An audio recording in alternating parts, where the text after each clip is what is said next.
임마누엘 칸트. 혁명적 철학자의 모든 것. 18세기 독일 철학자 임마누엘 칸트는 인식론, 형이상학, 윤리학, 미학에 대한 비판적 접근을 통해 서양 철학의 혁신을 가져왔습니다. 그의 작업은 현대 철학 사상의 기초를 다지며 이전의 개념을 도전하고 지식, 도덕, 인간 경험을 이해하는 새로운 틀을 제안했습니다. 임마누엘 칸트는 1724년 4월 22일 프로이센의 케니히스베르크에서 태어났습니다. 그는 9명의 형제 중 네 번째로 경건주의적인 가정에서 자라났습니다. 이러한 가정 환경은 그의 엄격한 생활 방식과 학문적 접근에 큰 영향을 미쳤습니다. 칸트는 케니히스베르크 대학에서 철학, 수학, 자연과학을 공부했습니다. 초기 학문적 작업은 물리학과 형이상학에 중점을 두었으며 이는 라이프니츠와 뉴턴 같은 사상가들의 영향을 반영합니다. 칸트의 가장 중요한 철학적 기여는 그의 비판 철학으로, 이는 세 가지 주요 저작인 순수 이성 비판, 실천 이성 비판, 판단력 비판에 잘 나타나 있습니다. 이 비판들은 인간 이성의 한계와 범위를 탐구하며 지식, 윤리, 미학에 대한 근본적인 질문들을 다룹니다. 순수 이성 비판에서 칸트는 인간 지식의 본질과 한계를 조사합니다. 그는 우리의 세계 이해가 감각 경험과 마음의 선천적 구조에 의해 형성된다고 주장합니다. 칸트는 선험적 관념론이라는 개념을 도입하여 우리는 현상을 알 수 있지만 물 자체는 알 수 없다고 말합니다. 이 구별은 모든 지식이 경험에서 온다고 주장하는 경험주의와 이성만으로 지식을 제공할 수 있다고 주장하는 합리주의를 도전하며 인식론을 혁명적으로 변화시켰습니다. 칸트는 마음이 인과성, 실제, 통일성 등의 선천적 범주를 사용하여 감각 데이터를 조직한다고 주장합니다. 이러한 범주들은 우리의 경험을 구조화하고 세계를 이해하는 데 필수적입니다. 칸트에 따르면 이러한 범주 없이는 감각 데이터는 혼란스럽고 이해할 수 없을 것입니다. 이 틀은 우리의 현실 인식에서 마음의 적극적인 역할을 강조합니다. 실천 이성 비판에서 칸트는 의무와 정언명령에 기초한 의무론적 접근을 제안하며 윤리를 탐구합니다. 그는 도덕적 원칙이 보편적이어야 하고 이성이 아닌 개인적 욕구나 결과에 의존하지 않아야 한다고 주장합니다. 칸트의 중심 윤리 원칙인 정언명령은 하나의 경륜이 보편적 법칙으로서 일관되게 의지될 수 있는 경우에만 행동할 것을 요구합니다. 이 원칙은 개인의 고유한 가치를 존중하고 도덕적 의무의 중요성을 강조합니다. 칸트 윤리학의 중심 개념은 자율성으로, 이는 이성적 존재가 자율적이며 도덕 법칙을 인식하고 준수할 수 있다는 생각입니다. 그는 도덕적 행동이 욕구나 외부 압력이 아닌 의무감에서 비롯되어야 한다고 강조합니다. 이 자율성에 대한 초점은 개인의 존엄성과 도덕적 가치를 강조하며 현대 인권과 윤리 이론의 기초를 마련합니다. 판단력 비판은 미학과 목적론을 탐구하며 자연과 자유의 영역을 연결합니다. 칸트는 아름다움과 숭고함의 본질을 고찰하며 미적 판단이 주관적이지만 보편적 감각을 공유한다고 주장합니다. 그는 아름다움의 경험이 상상력과 이해의 조화로운 상호작용에서 발생한다고 말합니다. 칸트의 목적론적 견해는 자연이 목적을 가지고 작용하는 것처럼 고려하여 자연 현상과 살아있는 유기체의 조직된 복잡성을 이해할 수 있게 합니다.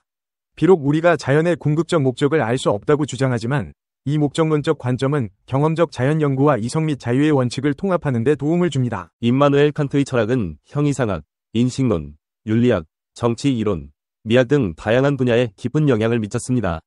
그의 사상은 이후 독일 관념론, 현상학, 실존주의 등의 철학적 운동을 위한 길을 닦았습니다.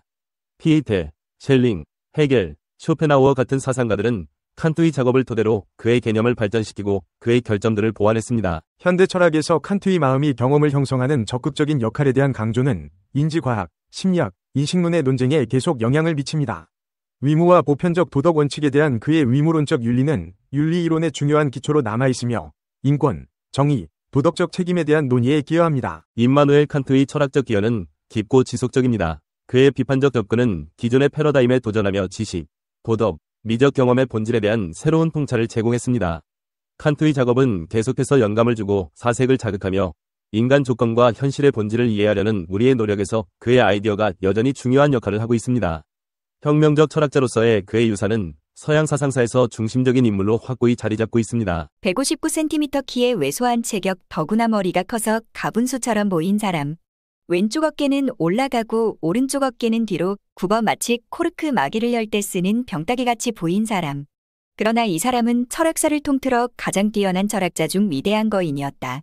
철학 역사는 그 이전과 그 이후로 나뉜다라고 할 수 있는 정도의 혁명적 사상가였지만 정작 그 자신의 삶은 지극히 평범해서 도무지 주목할 만한 것이 없었다. 그러나 바로 그 점 때문에 오히려 그는 유명해졌다.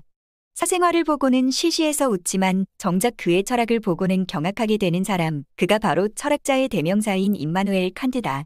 경험주의와 합리주의를 통합하는 입장에서 서유럽 근세 철학의 전통을 집대성하고 그 이후의 발전에 새로운 기초를 확립한 철학자로 평가받는 임마누엘 칸트는 1724년 봄 동프로이센의 수도 퀘니히스베르크에서 태어났다. 퀘니히스베르크는 수도이기는 하지만 인구 5만 명 안쪽의 조그마한 도시였다. 칸트는 이 도시에서 출생하여 죽을 때까지 80평생을 같은 도시에서만 살았다. 음악의 모차르트나 바둑의 이창호 같은 천재들은 어릴 적부터 두각을 나타냈지만 칸트의 삶에는 어느 시기에도 천재다운 모습은 없었다. 그는 어린 시절을 퀘니히스베르크의 경건주의 학교에서 보냈다. 그는 라틴어를 가르치던 이 학교에서 8년 6개월 동안 배웠는데 일생에 걸쳐 라틴어 고전을 좋아하게 된 것은 바로 이때 받은 교육 때문이었다. 18살 때 퀘니히스베르크 대학교에 입학하지만 22살 때 피어공인 아버지가 돌아가시는 바람에 생계를 위해 시골 귀족 집안의 가정교사로 전전하는 생활을 하였다. 이 시절 가정교사로 있던 귀족 집안을 따라 퀘니히스베르크 도심에서 30마일 떨어진 별장으로 놀러 간 적이 있는데 이것이 그의 전생애를 통해 가장 멀리까지 해본 여행이었다고 한다. 아무튼 이 생활은 무려 9년간이나 계속되었고 이 때문인지 31살이 되어서야 박사 학위를 받았다. 그 시대의 기준으로는 매우 늦은 편이었다. 박사 학위를 받고 난 뒤에 생활도 천재의 출세와는 거리가 멀었다. 대학의 교수직을 얻지 못해 15년간이나 급료 없이 수강료와 학생 지도비만으로 생계를 꾸려나가는 사강사 생활을 해야 하였기 때문이다. 15년 동안의 강사 시기는 칸트가 강사와 저술가로서 점점 큰 명성을 얻게 되는 시절이다. 생활비를 벌기 위해 일주일에 20시간 가까운 강의를 해야 하였고 그 과목도 오늘날의 전공 교수들과는 달리 매우 다양하였다. 그러나 그의 강의는 글을 쓰는 스타일과 달리 유머와 박진감이 넘쳤으며 영국 프랑스의 문학은 물론 여행기와 지리학, 과학과 철학 등 광범위한 독서에서 얻은 풍부한 신뢰를 들어 실감 있고 생기 있었다. 특히 지리학 강의에는 학생뿐만 아니라 마을 주민들도 몰려와 강의실은 항상 만원이었다고 한다. 정작 그 자신은 산이라고는 단 한 번도 보지 못하였음에도 불구하고 말이다. 그는 여행을 전혀 해보지 않았지만 엄청난 독서와 상상력으로 당시 어떤 탐험가보다도 세계에 대해 더 잘 알고 있었다. 그는 이 시절을 날마다 교탁의 귀퉁이에 앉아 무거운 망치를 두들기는 것과 비슷한 강의를 단조로운 박자로 계속 진행하였다라고 회상하였다. 1764년 그는 베를린 학술 아카데미 논문 공모전에서 2등을 차지하여 명성을 얻었고 마침내 1770년 46이 되던 해 탁월한 학문적 업적 때문에 비로소 퀘니히스베르크 대학교 교수가 되었다. 퀘니히스베르크에서 교수직을 얻는데 2번이나 실패했음에도 불구하고 그를 교수로 데리고 가려 한다는 대학의 제안들을 받아들이지 않았던 이유는 고향에서 조용하고 평화롭게 지내면서 자신의 철학을 발전시키고 완성해 가기를 더 원했기 때문이었다. 그러나 교수가 된 이후 그는 무려 11년간 단 한 편의 논문도 발표하지 않았다. 게을렀기 때문은 결코 아니다. 오히려 흉이 제기한 문제에 깊게 집착한 나머지 그것을 연구할 시간이 필요하였기 때문이다. 그는 시간을 벌기 위해 규칙적인 일과를 고집하였다. 평생 동안 거의 예외 없이 계속된 그의 하루 일과는 유명한데 간단히 정리해보면 다음과 같다. 4시 55분 하인 남패가 일어나실 시간입니다라는 말로 칸트를 깨운다. 칸트는 자신이 어떤 말을 하더라도 들어주지 말라고 명령하였으므로 그가 일어나기 전까지 람페는 절대 자리를 뜨지 않는다. 5시 기상 홍차 2잔을 마시고 파이프 담배를 피운다. 잠옷 벗은 수면용 모자를 쓴 채 강의 준비를 한다. 7시에서 9시 정장을 입고 강의를 한다. 9시에서 12시 45분 실내복으로 갈아입고 집필을 한다. 12시 45분 점심시간에 초대한 손님들을 작업실에서 만난다. 다시 정장 차림. 오랜 시간 동안 손님들과 대화를 나누며 식사를 한다. 오후 3시 30분 산책을 한다. 비가 오거나 눈이 오거나 변함이 없다. 마을 사람들은 칸트가 산책 가는 것을 보고 시계를 맞출 정도였다고 한다. 저녁 시간에는 여행기 등 가벼운 책을 읽는다. 오후 10시 절대적 안정 속에 잠자리에 든다. 위의 일과를 보면 알 수 있듯 그는 벼락치기로 공부한 사람이 아니다. 칸트 때문에 철학자의 산책로라 이름 붙여진 거리를 규칙적으로 산책했기 때문에 사람들이 그의 산책을 기준으로 시간을 맞추었다. 그는 노령으로 산책이 힘들어질 때까지 루소의 에밀을 읽는데 열중하느라 며칠 집에서 나오지 않은 때를 제외하고는 한 번도 규칙적 산책을 어긴 적이 없었다. 그는 공부벌레였지만 결코 자신에게만 집착하지 않았다.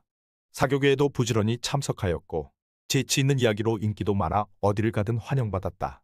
그러나 결코 사색하고 연구하는 학자의 본분을 잃지 않았다. 그렇다면 그가 이토록 엄격한 일과를 통해 11년 동안이나 고민한 휴메 회의론은 어떤 것인가?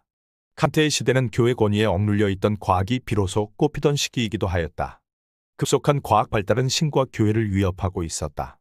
데카르트로부터 비롯된 합리론은 신이 아닌 인간 이성이 세계에 대한 확실한 지식을 보장해 줄 것이라고 장담하였고, 경험론은 관찰과 경험에 의한 과학이 세계를 정확히 알려줄 것이라는 장밋빛 전망을 가능하게 하였다. 철학자 휴메 회의론은 이런 밝은 전망의 찬물을 끼얹었다. 그는 인간 지성을 분석하여 이성과 경험은 신학적 지식만큼이나 믿을 수 없음을 보여주었다. 먼저 합리론이 주장하는 이성적 지식은 결코 그 자체로 확실한 지식일 수 없다. 그에 의하면 이성적 지식은 전부 경험에서 추상작용을 거쳐 이끌어낸 것이기 때문이다. 또 이성적 지식의 근거가 되는 관찰과 경험도 정확한 지식은 아니다. 경험이란 항상 틀릴 수 있기 때문이다. 인과 법칙조차도 예외일 수 없다. 그렇다면 과학이 근거하는 이성과 경험도 절대적으로 확실하지 않다. 이제 신과 교회의 권위에서 벗어나 새롭게 꽃피기 시작한 근대과학은 그 철학적 뿌리에서부터 흔들리는 심각한 위기에 부딪히게 된 것이다. 칸트는 휴메 사상 덕분에 이성의 합리성이 세계의 모든 것을 밝힐 수 있으리라는 독단의 잠에서 깨어났다고 말하였다. 그리고 휴메 회의론을 극복하고 과학의 확실성을 세우기 위해 무려 11년 동안 고민하였다. 그 결과 마침내 1781년 51살의 나이에 순수 이성 비판을 펴냈다. 오랫동안 고민한 까닭에 800쪽에 달하는 내용을 5개월이란 짧은 시간에 날아갈 듯 썼다고 한다. 그러나 칸트의 글은 너무나 난해하여 그의 책들은 학자만을 위해 쓰인 것이라고 볼 수 있다. 보통 사람들은 실천 이성에 관한 책 속에 등장하는 단언적 명령만을 이해할 수 있었고 그것에서 감동을 받는 데 만족해야 했다. 최초의 독자였던 교수 헤르츠는 그 난해함 때문에 미쳐버릴 것 같은 기분으로 절반도 읽지 못하고 칸트에게 책을 돌려주고 말았다. 그 시대에 가장 인정받던 철학자도 신경을 쇠약하게 만드는 작품이라고 혹평하였다. 이 책이 난해한 이유는 칸트가 고도의 전문적 기법과 엄밀성을 추구하던 울프나 바움가르텐의 저작을 철학 저술의 모범으로 삼고 썼기 때문이다. 또 그럴 것이 분량이 엄청났을 뿐만 아니라 문체 자체도 길고 어려웠기 때문이다. 그러나 10년도 지나지 않아 순수 이성 비판은 가장 위대한 저작으로 세상에 알려지기 시작하였다. 칸트보다 30년 정도 더 오래 산 괴테는 그를 새로운 철학자들 중 의심할 여지 없이 가장 뛰어난 동프로이센인이라고 평가했다. 이런 그의 평가는 200년이 지난 지금까지도 세계 곳곳으로 널리 퍼진 수백만 명의 추종자들을 통하여 입증되고 있다. 우리는 경험 대상을 단순히 수동적으로 받아들이는 것이 아니라 오히려 적극적으로 경험을 구성한다. 똑같은 장미꽃을 보더라도 딱정벌레가 보는 장미꽃과 토끼가 보는 장미꽃은 다르다. 마찬가지로 인간은 시간과 공간이라는 감성 형식과 12개의 범주라는 지성의 구조를 사용하여 인간의 경험을 적극적으로 구성한다. 그리고 이 지성의 구조는 경험 이전에 이미 주어진 것이므로 절대적으로 확실하다. 그리고 이것이 확실하다면 우리의 지식도 확실할 수밖에 없다. 이로써 휴메에 의해 제기된 이성과 경험의 위기, 과학의 위기는 해소되었다. 이와 반대로 칸트는 신과 종교는 과학이 밝힐 수 없는 세계에 있다고 함으로써 과학의 위협으로부터 신학을 지켰다. 51살의 순수 이성 비판 출간으로 본격적으로 시작된 칸트의 철학 글쓰기는 이후 실천 이성 비판, 판단력 비판을 거치며 죽을 때까지 쉬지 않고 계속되었다. 이 저작들에서 칸트는 과학시대의 윤리에 대한 새로운 이론을 제기하였다. 과학은 세상의 모든 것을 인과 법칙에 따라 움직이는 것으로 설명한다. 때문에 돌이 날아가 사람을 다치게 하였다고 해서 돌에게 윤리적 책임을 물을 수는 없다. 인과 법칙에 따라 그렇게 움직일 수밖에 없었기 때문이다. 과학은 인간 행동을 이런 인과율에 따라 해석하려고 한다. 그렇다면 인간의 자유와 윤리적 책임은 어떻게 되는가? 이것에 대해 칸트는 인간은 법칙에서 벗어난 자유로운 존재이며 따라서 윤리적이어야 한다고 말한다. 그러나 우리는 왜 인간이 자유로운지, 왜 윤리적인 행동을 해야 하는지는 과학적으로 밝힐 수 없다. 자유와 도덕은 신과 종교가 있는 세계, 즉 과학이 밝힐 수 없는 세계에 있기 때문이다. 신에 대해 과학적 질문을 던질 수 없는 것처럼 도덕에 대해서도 이유를 묻지 말아야 한다. 윤리적 행동을 할 때 이익과 이유를 따지지 말고 무조건적 의무에 따라 해야 한다는 것이다. 이런 칸트의 윤리학은 의무의 윤리학이라고 부른다. 이익을 주건 주지 않건 상관없이 이성의 무조건적인 명령에 따라 윤리적 행동을 하라는 그의 말 그대로 칸트의 삶은 그야말로 의무에 충실한 삶이었다. 자로 잰 듯한 그의 철학처럼 그의 생활도 한치의 오차 없이 계속되었다. 이렇듯 엄격한 주인의 생활을 보조해야만 하는 하인 남편은 결국 엄청난 스트레스 때문에 알코올 중독에 빠져 해고되고 말았다. 그러나 그는 이 때문에 생긴 불편을 과연 칸트답게 해결하였다. 낭패는 잊어버려야 한다는 새로운 법칙을 세우는 것으로 말이다. 그는 평생 독신으로 살다 죽었다. 그에게는 2번의 결혼할 기회가 있었다. 그러나 한 번은 칸트가 너무 늦게 결심하는 바람에 여자가 다른 도시로 이사가 버렸고, 다른 한 번은 사랑한 여자가 보다 먼저 고백한 다른 남자와 결혼해 버렸다고 한다. 아무튼 그는 평생을 독신으로 보냈지만 이 때문에 고통당한 흔적은 어디에서도 찾아볼 수 없다. 그야말로 그는 칸트답게 모든 생활에서 감정을 잘 조절하였으므로 이 세상에서 칸트의 생활은 그의 위대한 사상과는 판이하게 달랐다. 칸트는 퀘니스베르크에서 마구를 만들어 팔던 가난한 아버지의 아들로 태어나 일생 동안 그 지역을 벗어나 본 적이 거의 없었으며 죽을 때까지 미혼으로 살았다.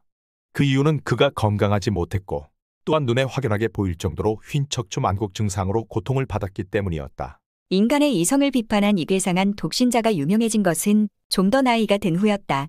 따라서 그 전에 칸트는 가정교사, 사서 그리고 대학에서 철학 과목의 무료 강사로 일해야만 했다. 칸트는 노년 시절에 이미 정신적으로 매우 약해진 상태였다. 그는 스스로 자신의 심적 건강이 쇠퇴해지는 것을 느꼈다. 그리고 마지막에는 노안으로 언어장애 증상마저 보였다. 그는 점점 쇠약해지면서 고통스런 나날을 보내다가 1804년 2월 12일 칸트는 퀘니스부르크에서 81살의 나이로 죽었다. 그러나 칸트가 일생 동안 보여준 윤리적 행동에 대해서는 의심할 여지조차 없었다. 칸트는 그의 마지막 날 밤 간병인과 학생인 디아코누스 바시안스키와 함께 있었다. 바시안스키는 칸트에게 설탕을 넣어 묽게 탄 와인을 주었다. 칸트는 그것을 마시고 이렇게 속삭였다.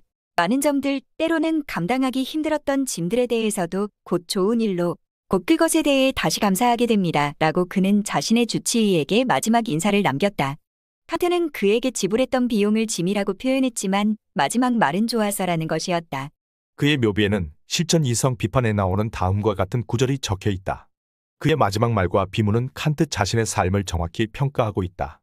더욱 빈번하고 지속적으로 생각하면 할수록 그 2가지 것은 나의 심정을 경탄과 경외심으로 가득 채운다. 즉, 내 머리 위에 별이 빛나는 하늘과 내 마음속의 도덕 법칙. 저 하늘에 빛나는 별, 내 마음속의 도덕 법칙.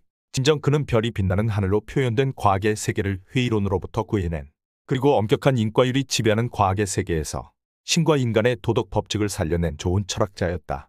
그는 르네 데카르트에서 시작된 합리론과 프랜시스 베이컨에서 시작된 경험론을 종합했다. 그는 철학적 사유의 새로운 한 시대를 열었다. 인식론 윤리학 미학에 걸친 종합적 체계적인 작업은 뒤에 생겨난 철학들에 큰 영향을 주었다.